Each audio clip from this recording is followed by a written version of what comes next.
हमारे छत्तीसगढ़ ला का कथे त धान के कटोरा कथे, लेकिन अवैया समय में हमारे छत्तीसगढ़ में धान के उत्पादन नहीं हुई या फिर बहुत नाम मात्रा में होही।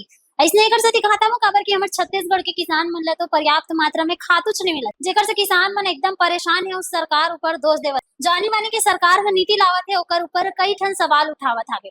आप मन बता दो कि किसान मन के कहना है कि जिकर घर 1 या 2 एकड़ खेत है ओमन ला सिर्फ एक बोरी खाद मिलत है, डीएपी खाद। और जिकर मन कर 1 एकड़ से कम है ओमन ला खातुच नहीं मिलत है, यानी कि जो छोटे किसान हावे ओमन ला खातू से वंचित कर दे जात हवे।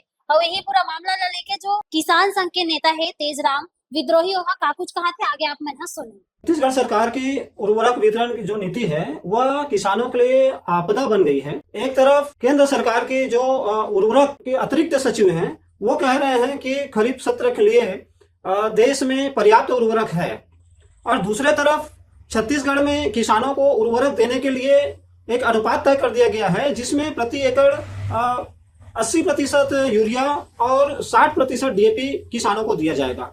इसमें 1 एकड़ और 2 एकड़ के जो किसान हैं उन किसानों को 1 बोरा ही डीएपी दिया जा रहा है।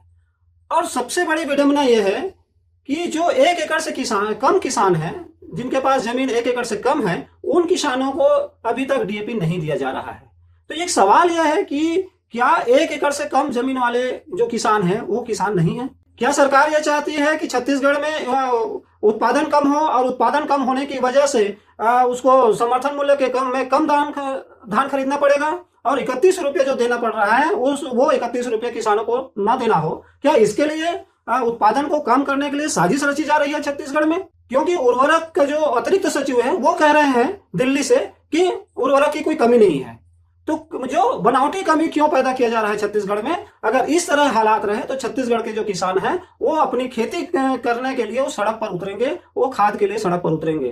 तय हावे किसान मन के परेशानी, बेचारा मन इतना मेहनत करते लेकिन अगर खातुच नहीं मिलही तो उत्पादन में काफी प्रभाव पड़ी। लेकिन ये पूरा मामला में आप मन का सोचा तो कमेंट में जरूर बताओ। अब इसने आने अपडेट पर खबरी चाय ला। खबरी चाय।